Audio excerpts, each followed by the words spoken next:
सबसे पुराना मतलब क्या? सबसे पुराना है वो धर्म जो ग्रह नक्षत्रों पर बेस्ड हो, ठीक है। और भारतीय सनातन धर्म जो है वो ग्रह नक्षत्रों पर बेस्ड है।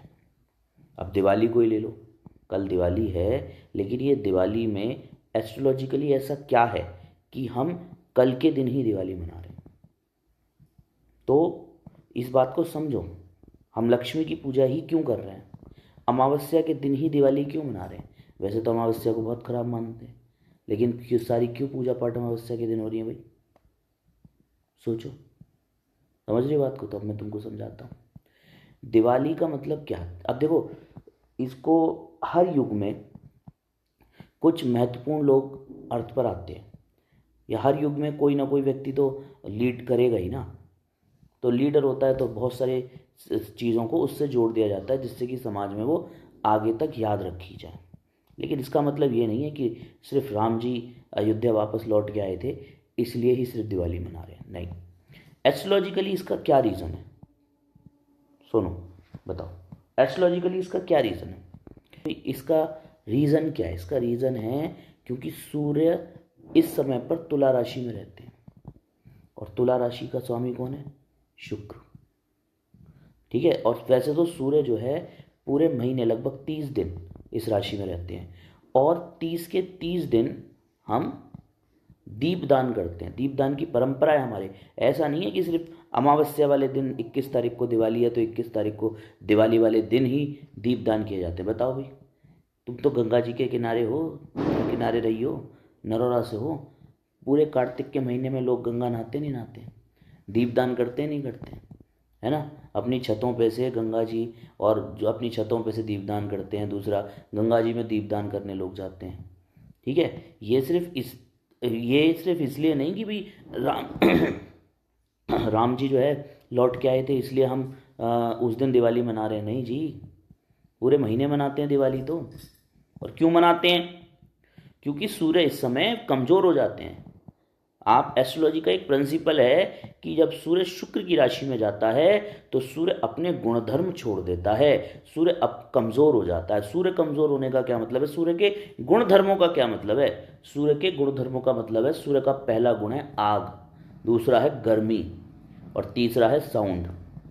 और तीनों ही क्वालिटी सूर्य की शुक्र की राशि में आने की वजह से कमज़ोर हो जाती है। आप देखो एटमॉस्फेयर में इस समय पर गर्मी कम हो जाती है नहीं हो जाती है? सूर्य का ताप कम हो जाता है नहीं हो जाता है?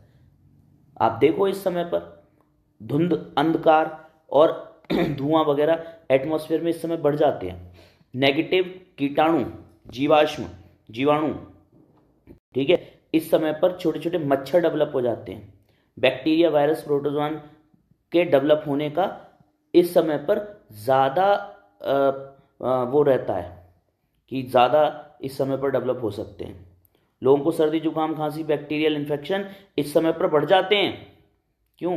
क्योंकि सूर्य पूरे विश्व में, सूर्य इस समय पर शुक्र के नक्षत्रों में, शुक्र की राशियों में आने पर कमज़ोर हो जाते हैं।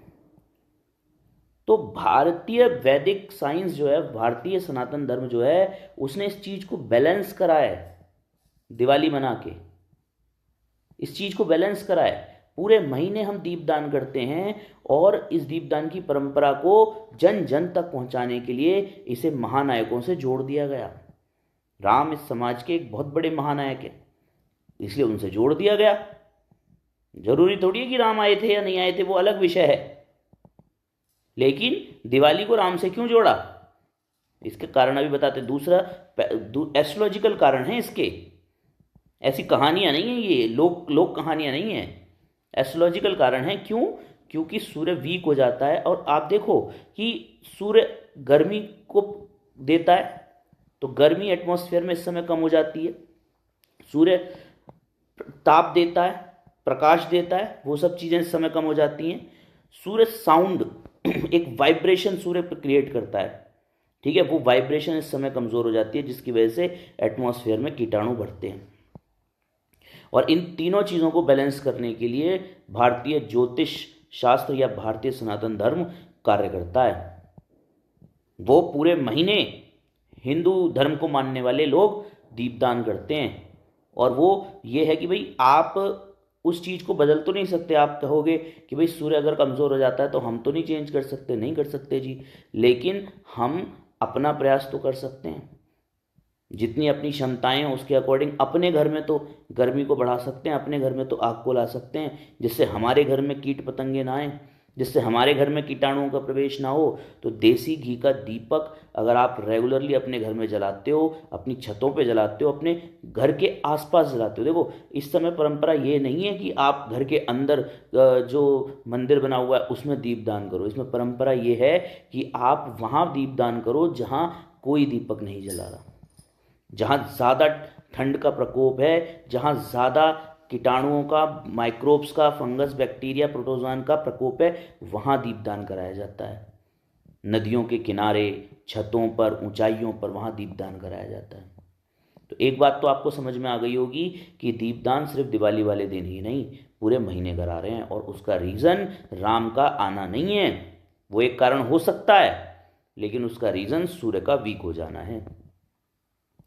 ठीक है। दूसरी चीज, सूर्य वीक होता है तो साउंड सूर्य से ही साउंड है, याद रखना, ये साइंटिफिक प्रूफ बता रहा हूं। सूर्य ने ही दुनिया में साउंड की उत्पत्ति करी है, साउंड का जन्म सूर्य से ही हुआ है। और साउंड सूर्य की वजह से ही पूरे ब्रह्मांड में जो एक ओम का जो ध्वनि है, आज तो वैज्ञानिक उसे खोज पा रहे हैं, तो पूरे ब्रह्मांड में जो एक ध्वनि है, वो साउंड है, वो सूर्य की वजह से ही है। और इस समय पर वो साउंड कमज़ोर हो जाता है, और वो कमज़ोर होने से जो वो साउंड जो है ना, एक तरीके से जो खराब बैक्टीरियाज हैं उन्हें मारने का काम करता है। और वो साउंड कमज़ोर हो जाने की वजह से भारतीय सनातन धर्म ने उस साउंड को बढ़ावा देने के लिए अपने कृत्रिम साउंड पैदा करे। पहले वो ढोल नगाड़े बजाया करते थे, लेकिन समय के साथ साथ ढोल नगाड़ों की जगह पटाखों ने ले ली, केमिकल्स ने ले ली। मैं इसका समर्थन नहीं करता कि पटाखे जलाए जाएं, पर मैं इस बात को जरूर जानना चाहूंगा कि ये पटाखे क्यों जलाए जा रहे हैं, क्यों एक इतना पुराना वैदिक सनातन धर्म में हजारों सालों से पटाखे जलाए जा रहे हैं। कोई जानने की कोशिश नहीं करता क्यों जलाए जा रहे हैं। अरे भाई, सूर्य वीक हो जाता है, एस्ट्रोलॉजिकल रीजंस हैं, इसलिए पटाखे जलाए जाते हैं। समझते हैं आप बात को? ठीक है। तीसरी चीज, अब पूजन पे आ जाते हैं कि भाई देखो, मेरे हिसाब से जो पूजन होना चाहिए वो राम का पूजन होना चाहिए। अब पूजन पे आ जाते हैं। पूजन में बहुत सारे लोग लक्ष्मी जी का पूजन करते हैं और बहुत सारे लोग राम जी का पूजन करते हैं। दोनों अलग अलग विधियां हैं पूजन की, ये बात समझ लेना। राम का जो पूजन कर रहा है वो अपने सूर्य को मजबूत कर रहा है, वो सूर्य को स्ट्रांग कर रहा है। और देखो, सूर्य और शुक्र जो है विरोधी ताकतें हैं, विरोधी एनर्जियां हैं। अगर आप सूर्य की पूजा करते हो तो एक अलग तरीका होना चाहिए, और आप एक लक्ष्मी की पूजा करते हो तो एक अलग तरीका होना चाहिए। और बहुत सारे लोग तो लक्ष्मी को ना वो भी नहीं मानते हैं, लाइक कि कोई पॉजिटिव एनर्जी है या देवी है, नहीं, वो इसको यक्षिणी मानते हैं, वो इसको जो है मतलब कुछ इस तरीके की चीज़ों, नेगेटिविटी में ज़्यादा, क्योंकि पैसा जो है ना नेगेटिविटी ही लाता है। पैसा हर किसी को पचता नहीं है, पैसा हर किसी को जमता नहीं है। बहुत पैसा आ जाए तो नेगेटिविटी, बीमारियां, बुराइयां, दुश्मन पैदा कर ही देता है। ठीक है। तो बहुत सारे लोग तो इसे देवी भी नहीं मानते, लेकिन हाँ, पैसा ज़रूरत तो है। और शुक्र को भी इस तरीके से बहुत सारे लोग जो है शुक्र को दैत्य गुरु मानते हैं, उसमें एक नेगेटिविटी छुपी हुई है शुक्र में। और शुक्र का जो लॉर्ड है ना, जो शुक्र ग्रह को जिस देवता या देवी से हम प्रतिनिधित्व कर रहे हैं, कुबेर या लक्ष्मी से, वो भी नेगेटिविटी उनमें छुपी हुई है। तो आप देख के पूजा करो। लक्ष्मी की पूजा कर रहे हो, पैसे के लिए कर रहे हो, आप बोलो कि मुझको पैसा चाहिए। बहुत सारे लोग कहते हैं कि हम तो पूजा करते हैं पॉजिटिविटी के लिए। नहीं, तुम लक्ष्मी की पूजा कर रहे हो तो पैसे के लिए कर रहे हो, ये देखो। ठीक है। नहीं तो तुम राम की पूजा करते।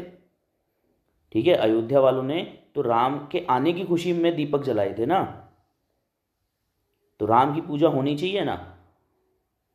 और राम की पूजा करोगे तो राम क्या है, राम राजा का प्रतिनिधित्व करते हैं।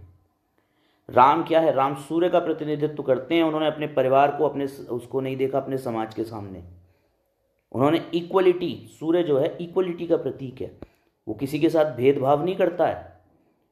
सूरज का प्रकाश गरीब को भी उतना ही मिलता है, अमीर को भी उतना ही मिलता है। सूरज का साउंड गरीब को भी उतना ही मिलता है, अमीर को भी उतना ही मिलता है। सूरज ने जिस सृष्टि का निर्माण करा है उस सृष्टि को उसने इक्वल ही डिवाइड करा है। सूर्य किसी के साथ अन्याय नहीं करता। और राम ने कहा है, जब भरत जी राम जी के पास आए थे, उन्होंने कहा कि मैं शासन कैसे चलाऊं आपके बिना, तो राम ने कहा कि सूर्य की तरह शासन करो। जैसे सूर्य किसी के साथ अन्याय नहीं करता, सूर्य अगर बरसता है या बादलों से पानी बरसता है तो वो हर घर पे इक्वली बरसता है। सूर्य अगर प्रकाश देता है तो वो हर घर पे इक्वली देता है। सूर्य अगर पानी समुद्रों से खींचता है, सूर्य की वजह से जो है पानी समुद्रों से अवशोषित होकर ऊपर उठता है, तो जब बारिश बनता है तो वो उन इलाकों पे जाता है जहाँ पे पानी की कमी है। तो उनसे लो जिन पे बहुत ज़्यादा है और उनको दो जिन पे कम है। ये एक राजा ही कर सकता है। तो राम के कैरेक्टर को, राम के चरित्र को हम लोग आज भी मानते हैं और आज भी उनके जैसा बनने की कोशिश करते हैं। तो सूर्य जो प्रतिनिधित्व करता है वो किसका करता है? राम का करता है। तो पूजा होनी चाहिए मेरे हिसाब से दिवाली में राम की। राम के जैसा बनो तो लक्ष्मी जी वैसे ही आपके चरण दबाएंगी। विष्णु का अवतार थे ना, लेकिन राम के जैसा बनना चाहते नहीं हैं। लक्ष्मी यक्षिणी की पूजा करते हैं, ठीक है, और जो है उसकी कुबेर की पूजा करते हैं, ठीक है। वो आपको धन तो दे सकते हैं लेकिन वो धन के साथ आपसे बहुत सारी चीज़ें लेंगे। देखो, देवता और जो नेगेटिव एनर्जीज है ना, उनमें एक ही चीज़ होती है, बस एक ही डिफरेंस होता है कि नेगेटिव एनर्जियाँ आपको दे सकती हैं और पॉजिटिव एनर्जी से ज़्यादा दे सकती हैं, लेकिन वो उसकी कीमत लेती हैं, फ्री में नहीं देती हैं, ठीक है। आपको बलि चढ़ानी पड़ती है, आपको त्याग करना पड़ता है, आपको बहुत सारी चीज़ें आपको उनको देनी पड़ती हैं, भोग प्रसाद देना पड़ता है, तब नेगेटिव एनर्जियाँ काम करती हैं। लेकिन देवता में यही वो है कि भी देवता के सामने हाथ जोड़ के खड़े हो जाओ तो वो उतने में ही दे देता है। बस उसे ही देवता बोला है हमने, जो बदले में एक्सपेक्ट ना करे। समझ रहे हैं आप बात को? तो राम जैसा बनना है तो राम के चरित्र को फॉलो करोगे तो राम आपसे कुछ मांगेंगे नहीं कि भाई मेरे जैसा बनने के लिए तुझे ये कीमत देनी पड़ेगी, नहीं। लक्ष्मी मांगेगी कि चल मैं तेरे को इतना पैसा दे देती हूँ पर बीमारी भी साथ में दूंगी, दुश्मन भी साथ में दूंगी, चोर डकैती का डर भी साथ में दूंगी, हार्ट अटैक भी साथ में दूंगी। लेगा? नहीं लेगा ना। ये वाली बात है। तो आपको समझ में आया कि भाई दिवाली का जो पूजन है वो हम क्यों कर रहे हैं, दिवाली का पूजन। अब ये बात है कि भाई दिवाली, मैंने बताया कि सूर्य शुक्र की राशियों में जब आ जाता है, तुला में जब आ जाता है, तो उस समय पर सूर्य जो है तुला से प्रभावित, मतलब शुक्र से प्रभावित हो जाता है और सूर्य अपने गुणधर्म खत्म कर देता है, छोड़ देता है। तो उन गुणधर्मों को बैलेंस करने के लिए कि समाज में डिसबैलेंस ना फैले, इसलिए हम उस समय पर कुछ पूजा पाठ सजेस्ट करता है हिंदू सनातन धर्म, या जो सनातन धर्म है वो कुछ पूजा पाठ सजेस्ट करता है कि भाई ऐसा कर लो जिससे कि डिसबैलेंस ना हो। क्या करें जी? कि दीपदान कर लो। क्या करें जी? कि साउंड बढ़ा लो, एटमॉस्फेयर में साउंड कम हो गया है, पटाखे फोड़ लो, या जो है ढोल नगाड़े बजा लो, ठीक है। और क्या क्या होता है इस समय पर? अब देखो, कुछ चीज़ें ऐसी होती हैं जो बाय डिफ़ॉल्ट होती हैं और कुछ चीज़ें ऐसी होती हैं जो बाय डिफ़ॉल्ट नहीं होती, जिनकी आपको कीमत देनी पड़ती है, जिनके लिए आपको परिश्रम करना पड़ता है। कीमत इन द सेंस मेहनत करनी पड़ती है, परिश्रम करना पड़ता है। तो क्योंकि सूर्य जो है शुक्र की राशि में प्रवेश कर रहे हैं, तो वो सूर्य जो है शुक्र जैसे हो गए हैं। मतलब कि जगत की जो आत्मा है, सूर्य को जगत की आत्मा भी बोला गया है। सूर्य को जगत की सृष्टि करता है सूर्य। तो जब सृष्टि करता सूर्य शुक्र की राशि में प्रवेश कर जाएगा तो सृष्टि शुक्र जैसी, शुक्रमय हो जाएगी, शुक्र जैसी हो जाएगी, या शुक्र के कैरेक्टरिस्टिक्स उसमें आ जाएंगे। और शुक्र की कैरेक्टरिस्टिक्स क्या हैं? शुक्र के कैरेक्टरिस्टिक्स थोड़े गलत माने जाते हैं हमारे समाज में, ठीक है। शुक्र पैसे को प्रतिनिधित्व करता है, शुक्र लग्जरी को, शुक्र दिखावे को, शुक्र ऐशो आराम का प्रतिनिधित्व करता है।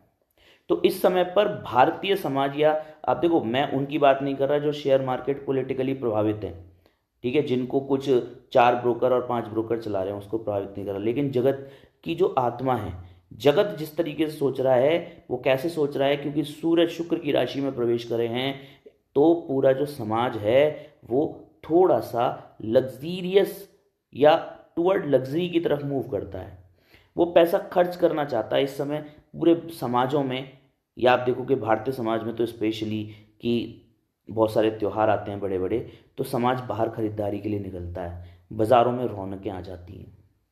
ये पूरा अब सीज़न जो है नवंबर दिसंबर जनवरी का, ये लगभग ऐसा ही सीज़न है जिस समय पर जो समाज है, भारतीय समाज को तो मैं स्पेशली जानता हूँ, लेकिन और भी समाजों में मतलब यूरोप में और इस समय पर वहाँ पर भी जो है लोग खरीदारी के लिए बाहर निकलते हैं। समाज बाज़ारों में रौनक आ जाती है क्योंकि शुक्र खरीदारी, लग्जरी, पैसा खर्च करने को प्रतिनिधित्व करता है। साथ के साथ शुक्र जो है पैसा खर्च तो कराता है लेकिन गलत चीज़ों पे भी कराता है, ऐशो आराम भी कराता है। ऐशो आराम देखो, शुक्र जो है काल पुरुष की कुंडली में आप देखोगे, जिन्होंने एस्ट्रोलॉजी पढ़ी हुई है उनको पता है कि मार्केश होता है, ठीक है। तो शुक्र को बढ़ावा देने पर मृत्यु बढ़ती है, सीधी बात है, डायरेक्टली प्रोपोर्शनल होते हैं। अगर आप बहुत ज़्यादा लग्जरी पे पैसा खर्च कर रहे हो, बहुत ज़्यादा खाने पीने पे पैसा खर्च कर रहे हो, बहुत ज़्यादा खाना खा रहे हो या बहुत महंगा खाना खा रहे हो या बहुत चुनिंदा खाना खा रहे हो, आप समझते हो उस चीज़ को। अब मैं कैसे समझाऊं इस बात को कि आप जो है मान लो एक मिठाई बनती है नॉर्मली 100-200 रुपये किलो की, है ना, एक आप 1000 रुपये किलो की खा रहे हो, लेकिन जो देखो जो लोग 1000 रुपये किलो की मिठाई खा रहे होंगे ना, उनको 100% डायबिटीज़ मिलेगी, ठीक है। क्यों? क्योंकि उन्होंने बॉडी को इतना ज़्यादा सॉफ्ट चीज़ों की आदत डाल ली है, उन्होंने बॉडी को इतनी ज़्यादा ऐशो आराम लग्जरी की आदत डाल ली है कि थोड़े से भी उनको उनकी इम्यूनिटी, कह लो कि एक टाइप से उनकी इम्यूनिटी टुवर्ड स्वीट इतनी वीक हो चुकी है कि अगर उन्हें 1000 रुपये किलो का या एक्सट्रीमली फिल्टर्ड स्वीट ना मिले तो वो उनको बीमार कर सकता है। मैंने इस पे वीडियो भी बनाई है कि फूड एक्चुअली है ही मृत्यु। ज्योतिष में जिस भाव से फूड को देखा जा रहा है उसी भाव से मृत्यु को देखा जाता है। तो बेसिकली फूड ही डेथ है और फूड ही हमें मृत्यु की तरफ ले जा रहा है। इसीलिए योगी सबसे पहले खाना छोड़ते हैं। ज्यादा खाना खाओगे जल्दी मर जाओगे, तो वो पहले खाना छोड़ते हैं, रोटी छोड़ते हैं, फिर वो लिक्विड छोड़ते हैं, फिर वो हवा पे जिंदा रहते हैं और हजारों सालों तक जिंदा रहते हैं, ठीक है। तो आप एस्ट्रोलॉजी में देख लो, सेकंड हाउस से ही आप फूड को देखते हो और सेकंड हाउस से ही आप मृत्यु को देख रहे हो। It means food is also death. समझिए इस बात को।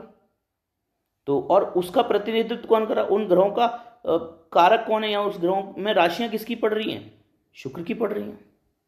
तो शुक्र बेसिकली मृत्यु का कारक है। और सूर्य कहां पहुंच गया? सूर्य पहुंच गया शुक्र की राशियों में।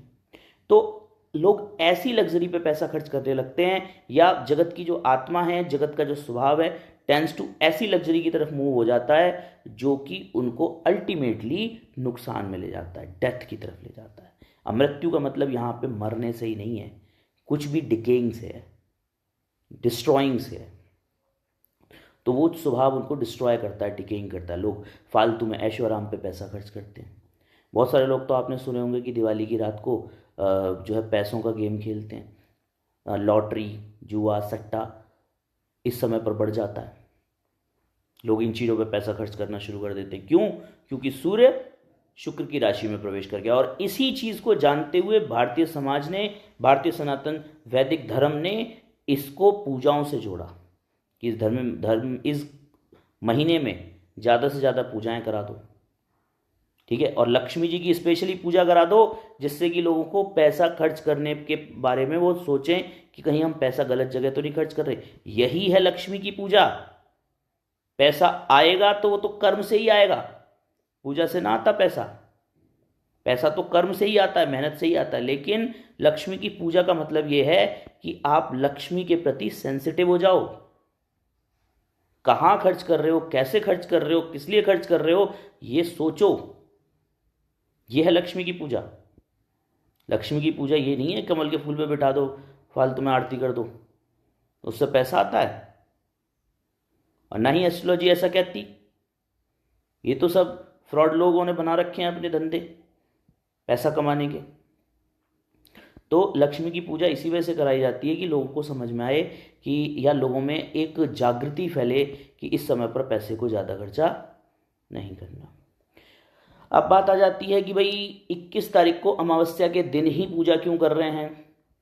तो देखो, अमावस्या का मतलब होता है जब सूर्य तो पहले से ही तुला राशि में है, चंद्रमा 2.5 दिन में एक राशि बदलते हैं और लगभग 27-28 दिन में वो पूरी 12 राशियों का चक्कर लगाते हैं।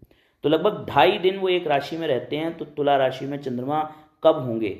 सूर्य तो पहले से है, तो हम ये कैलकुलेशन करते हैं कि तुला राशि में चंद्रमा कब आएंगे। और जब तुला राशि में चंद्रमा और सूर्य दोनों एक ही डिग्री पर होते हैं तो जगत की आत्मा और जगत का फोकस, चंद्रमा क्या है? जगत का मन है, जगत का फोकस है, जगत का फूड है, और सूर्य जगत की आत्मा है।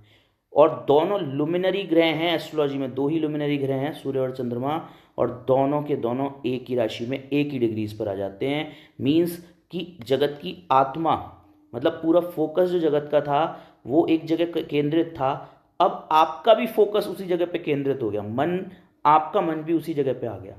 और that is the best time to pray और थिंक अबाउट मनी। तो उस दिन परफेक्ट समय होता है कि हम ये सोचें कि पैसे को कैसे खर्च करना है, या इन्वेस्ट करना है, या बर्बाद करना है। तो उस समय पर, उस दिन हम कोशिश करते हैं कि लक्ष्मी की पूजा कर पाएं अमावस्या वाले दिन। ठीक है, लेकिन मैं ये मानता हूं कि लक्ष्मी की पूजा के साथ साथ उस समय राम की पूजा भी होनी चाहिए, क्योंकि सूर्य को स्ट्रांग करना है, सूर्य को बैलेंस करना भी जरूरी है। अदरवाइज सिर्फ अकेले लक्ष्मी की पूजा करने पर वो आपको नेगेटिविटी की तरफ ले जाती है। ठीक है, तो जो लोग सिर्फ लक्ष्मी जी की पूजा कर रहे हैं वो उसमें कहीं ना कहीं राम की पूजा भी जोड़ें या विष्णु की पूजा भी जोड़ें। लक्ष्मी, गणेश, देखो गणेश और लक्ष्मी की पूजा एक साथ क्यों होती है? गणेश जो है संकटों को काटते हैं बेसिकली। गणेश एक ऐसी एनर्जी है जो नेगेटिविटी को दूर रखती है। लक्ष्मी में साथ के साथ, लक्ष्मी के साथ साथ नेगेटिविटी आती है। तो हमने गणेश और लक्ष्मी को जोड़ दिया कि भाई लक्ष्मी की पूजा से पहले गणेश की पूजा जरूर कर लो, नहीं तो लक्ष्मी बर्बाद कर देगी तुमको। जब वो आएगी ना तो इलाज ही बांध देगी तुम्हारा। तुम कहोगे कि सर मेरे तो यहाँ पेट में दर्द है, कि मेरे सीने में दर्द है, कि मेरे तो दुश्मन बढ़ गए हैं, कि मेरा को हॉस्पिटल जाना पड़ रहा है। सब लक्ष्मी की वजह से होगा।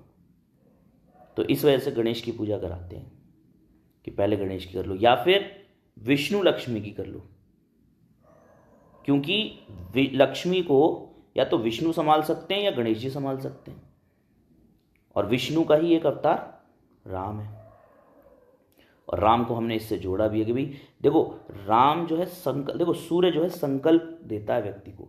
जिसका सूर्य स्ट्रांग होता है ना, राजाओं में संकल्प शक्ति बहुत होनी चाहिए, कि एक बार राजा ने ठान लिया कि मुझे ये काम करना है, तो उसके जान जाए पर वचन न जाई, रघुकुल रीति सदा चली आई, जान जाए पर वचन न जाई। तो सूर्य कुल में या सूर्य कुल, अब देखो ये भी समझ लो कि राम जो है सूर्य कुल से थे, सूर्य वंश से थे। ठीक है, तो सूर्य के डायरेक्ट उस पे प्रभाव आएंगे। और संकल्प राजाओं का बहुत स्ट्रांग होना चाहिए, और होता है, और राम का था। राम ने ठान लिया कि भाई ध्वस्त कर दूंगा सोने की लंका को और सोने की लंका को बनाने वाले को, और अकेले वनवास करते हुए, तो उन्होंने कर दिया। ठीक है, तो ये संकल्प होना चाहिए। और संकल्प कौन देगा? ये संकल्प सूर्य देगा, ये संकल्प राम देगा। और इस संकल्प के बाद ही आप लक्ष्मी को संभाल सकते हो, अदरवाइज लक्ष्मी आपको बर्बाद कर देगी। ऐसा लालच दिखता है, ऐसा लग्जरी में ऐसा अट्रैक्शन है, लग्जरी में ऐसा लालच है, पैसे के अंदर ऐसा अट्रैक्शन है, ठीक है, कि आप उसे झेल नहीं सकते। अगर आपका संकल्प स्ट्रांग नहीं है तो आपको वो नेगेटिविटी की तरफ ले जाएगी। इसलिए लक्ष्मी की पूजा जरूर करें, लेकिन लक्ष्मी की पूजा के साथ राम की पूजा भी उस दिन जरूर करनी है। राम की पूजा के बिना बात नहीं बनेगी, ये बात समझ लें। ठीक है, तो राम की पूजा हो जाएगी, लक्ष्मी की पूजा हो जाएगी। अब ये कह रहे हैं कि जी अमावस्या की रात को ही क्यों?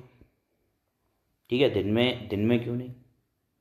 ठीक है, तो शुक्र जो है वो सूर्य का दुश्मन है, और सूर्य शुक्र की युति जो है आपने एस्ट्रोलॉजी में सुना होगा, और मैंने पहले रील भी बनाई थी कि सूर्य शुक्र की युति में शुक्र को बहुत ज़्यादा नुकसान होता है।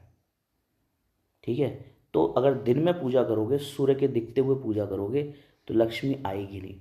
सूर्य शुक्र को खत्म कर देगा। और देखो जिनकी कुंडली में सूर्य और शुक्र दोनों साथ में बैठे हैं या 3-4 डिग्री से कम का डिफरेंस है, ठीक है, 1-2 डिग्री का, 3-4 डिग्री का डिफरेंस है जिनके सूर्य और शुक्र में, आप अपना हॉरोस्कोप देखो तो उनकी शादी में बहुत ज़्यादा इश्यूज आते हैं। शादी हो जाए तो बनने में और बच्चा होने में बहुत ज़्यादा इशू आते हैं, क्योंकि शुक्र उसके बहुत वीक होता है। मैंने बहुत कुंडलियाँ देख ली, ठीक है, बहुत सारे लोग परेशान हैं, 40 साल का हो गया, 45 साल का हो गया, शादी ही नहीं हो रही है। और कुंडली में ऐसा कोई बहुत बड़ा दोष नहीं है, सूर्य और शुक्र साथ में बैठे हैं बस। सूर्य और शुक्र साथ में बैठने पर क्या होता है कि सूर्य शुक्र को पूरी तरीके से खत्म कर देता है, उस व्यक्ति में शादी करने की इच्छा ही नहीं होती है, ठीक है। और वो टालता रहता है, माँ बाप को लगता है पता नहीं क्यों मना कर रहा है, टालता रहता है, 40 साल का हो जाता है, 45 साल का हो जाता है, माँ बाप घर वाले परेशान रहते हैं, भाई ये तो शादी ही नहीं कर रहा, और कर ले तो फिर बच्चे नहीं होते हैं, ठीक है। तो सूर्य शुक्र की युति काफ़ी खराब मानी जाती है, इसलिए दिन में लक्ष्मी की पूजा नहीं करते हैं, क्योंकि लक्ष्मी उस समय पर आएगी नहीं, सूर्य उसको दबा देगा। तो और याद रखो शुक्र का मित्र है सूर्य, और लाल किताब तो ये कहती, शुक्र का, याद रखो कि शुक्र का मित्र है शनि, और शनि मतलब रात। और लाल किताब तो ये कहती है कि शनि और शुक्र पति पत्नी हैं, मतलब इतना दोनों में अटैचमेंट है, इतना दोनों में प्यार है, इतना दोनों का संबंध है, रिश्ता है कि जैसे पति पत्नी का जैसा, ठीक है। तो लक्ष्मी का पूजन रात में ही होता है। और आप देख लो कि जिनके रात में, तुम देवताओं का पूजन तो करते नहीं हो, तांत्रिक करते हैं रात में पूजन, वो भी अमावस्या वाले दिन, तो तुम कहाँ से उसे देवता बोलते हो? लेकिन फिर भी हिंदू समाज कर रहा है, सब कर रहे हैं। अब पता, इनको यही नहीं पता कि ये देवता पूज रहे हैं कि राक्षस पूज रहे हैं कि प्रेत पूज रहे हैं, हिंदू धर्म वालों को यही नहीं पता अभी, ठीक है। पर फिर भी पैसा तो आता ही है, तो पैसा आ रहा है तो ये प्रेत भी पूजने लगते हैं, पैसा आ रहा है तो ये यक्षिणी भी पूजने लगते हैं, पैसा आ रहा है तो ये लक्ष्मी भी पूजने लगते हैं। लेकिन छोड़ो उस बात को, तो हम तो ये कह रहे थे कि रात में पूजा क्यों कर रहे हैं, क्योंकि दिन में सूर्य उसको सपोर्ट नहीं करता, शनि शुक्र को सपोर्ट करता है, इसलिए रात में पूजा कर रहे हैं। अमावस्या वाले दिन, अमावस्या हमने क्यों चुनी, क्योंकि पूरे विश्व का और आपका फोकस उस समय तुला राशि पे है। तुला राशि का स्वामी कौन है? शुक्र। शुक्र का देवता कौन है? लक्ष्मी या कुबेर, ठीक है। तो इस वजह से हम लक्ष्मी या कुबेर की पूजा करते हैं और धन की प्राप्ति की इच्छा रखते हैं। लेकिन मेरा मानना ऐसा है कि सूर्य की भी करो, राम की पूजा ज़्यादा अच्छी है, राम की पूजा करो इस समय पर, क्योंकि वीक तो इस समय सूर्य भी हो रहा है। और याद रखो कि इस साल 2025 में जो अक्टूबर 21 को जो दिवाली आ रही है, इस समय सूर्य नीच का हो जाएगा तुला राशि में, और ये हमेशा ही होगा दिवाली पे, सूर्य तुला राशि में ही होंगे, चंद्रमा भी तुला राशि में ही होंगे, लेकिन शुक्र हर बार तुला राशि में नहीं होते हैं, या तो तुला में होते हैं, या फिर उससे एक पहले कन्या में होते हैं, या फिर उसके एक बाद जो है उसमें भी हो सकते हैं, वृश्चिक में भी हो सकते हैं। और इस समय पर कॉम्बिनेशन ऐसा बन रहा है कि जो शुक्र है वो कन्या राशि में, मतलब सूर्य भी नीच का और शुक्र भी नीच का, समझ रहे हैं आप बात को? तो शुक्र भी नीच का हो रहा है, और शुक्र भी नीच का हो रहा है तो इस समय, और अपनी राशि से 12 में बैठा हुआ है, ठीक है। एस्ट्रोलॉजिकल कॉम्बिनेशंस हैं ये, जो समझने वाले हैं वो समझेंगे। तो अपनी राशि से 12 में बैठा हुआ है, और अपनी राशि से 12 में बैठा हुआ है तो वो वैसे ही मृत्यु तुल्य हो गया है, या मरने की उसमें हो गया है, कहना चाहिए कि वो आपको कुछ दे तो पाएगा नहीं इस बार शुक्र, ठीक है। क्योंकि आप पूजा करोगे अमावस्या वाले दिन जब सूर्य और चंद्रमा दोनों तुला में हैं, आप तुला को जागृत करोगे, तुला जैसे जागृत होगी वो अपने लॉर्ड के पास जाएगी। लॉर्ड कहाँ बैठा हुआ है? 12वें में, और नीच का बैठा हुआ है, ठीक है। तो पैसा तो हो सकता है ये दे दे आपको, लेकिन पैसे के साथ समस्याएं बहुत देगा, पैसे के साथ समस्याएं बहुत देगा, क्योंकि बुध जो है वो धर्म को नहीं मानता, वो धर्म का सबसे बड़ा दुश्मन है। एस्ट्रोलॉजी में। बुध जो है वो बृहस्पति का सबसे बड़ा दुश्मन है। बुध मांगता है सिर्फ पैसा, बुध मांगता है सिर्फ व्यापार, और व्यापारी आदमी किसी का सगा नहीं है। ठीक है, तो बिन पैंदी का लोटा है। और शुक्र कहाँ बैठा है? बुध की राशि में। तो इस समय पर ऐसे मतलबी और ऐसे लालची समाज आपको देखने को मिलेगा जो अपने फायदे के लिए कुछ भी करा सकता है। बुध की टेंडेंसी है। तो हो सकता है कि पैसा आप छीन लाओ किसी से, पैसा आप लूट लाओ किसी से, या पैसा अनैतिक रूप से आपको आ जाए। हो सकता है ऐसा, बिल्कुल हो सकता है, लेकिन आपको ये देखना पड़ेगा कि वो जो पैसा आप ला रहे हो क्या वो धर्म के खिलाफ तो नहीं है। ठीक है, वो हक का पैसा है, वो न्याय का पैसा है, वो अन्याय का पैसा तो नहीं है, वो किसी का हक मारा हुआ पैसा तो नहीं है। ये आपको देखना पड़ेगा, क्योंकि शुक्र इस समय कन्या राशि में है। जिस समय आप दिवाली मना रहे हैं शुक्र की पूजा कर रहे हैं। ठीक है, तो इन चीज़ों का ध्यान रखिए और अच्छे से पूजा पाठ करो। ठीक है, पूजा पाठ के बहुत सारे तरीके हो सकते हैं, तो मैंने आपको साइंस समझाई है, लेकिन अब डिपेंड आप पे ही करता है। देखो क्या है कि एस्ट्रोलॉजी बहुत डायनामिक है, बहुत, जिसे आप मॉडिफाई कर सकते हो, क्योंकि सत्य है, कोई फिक्स रूल्स तो है नहीं। आपको डिसाइड करना पड़ेगा कि शुक्र जो है नीच का हो रहा है, सूर्य भी नीच का हो रहा है, तो इस समय ना तो आपके कुछ आदर्श बचे हैं, ना आपके कोई सिद्धांत बचे हैं, और पैसा भी जहां से आप चाहते हो वहां से आप आ सकता है, लेकिन बिना धर्म के, बिना सिद्धांत के, बिना हक के। अब आपको लेना है या नहीं लेना है, आपको डिसाइड करना है। लेना है तो उसके लिए पूजा पाठ बता देते हैं हम आपको, हमारा तो काम ही है। और नहीं लेना है तो उसके लिए आप पूजा पाठ कर लो, राम की पूजा करो, हक का पैसा आएगा इस समय पर। लक्ष्मी की पूजा करोगे तो लूटपाट का पैसा आएगा इस समय पर, बिना हक का पैसा आएगा इस समय पर। वो आपको डिसाइड करना है कि भाई राम की पूजा करनी है या लक्ष्मी की पूजा करनी है। ठीक है, अयोध्या वालों ने तो राम की ही पूजा करी थी। ठीक है, और बहुत सारे लोग क्या करते हैं कि भाई क्योंकि शुक्र यहाँ पे इस समय पर जो है खराब पोजीशन में है, तो मंत्र जाप वगैरह करके वो अपना शुक्र को शांत करते हैं। ठीक है, एक तरीका ये भी तो हो सकता है कि भाई आप ऐसे मंत्रों का जाप करो जिससे कि आपकी बुद्धि शुक्र की नेगेटिविटी से बच जाए, आप पे हक का पैसा है, ईमानदारी का पैसा है, न्याय का पैसा है, तो वो आप कर सकते हो, लेकिन डिसाइड आपको करना है। और जो डिसाइड करोगे फिर आप उस हिसाब से आपको उपाय और तरीके बताए जाएंगे कि भाई इस समय इसकी पूजा कर लो, ऐसे कर लो। तो ये था मेरा विश्लेषण इस बार की दिवाली पर। कैसा लगा आपको बताइएगा ज़रूर। धन्यवाद।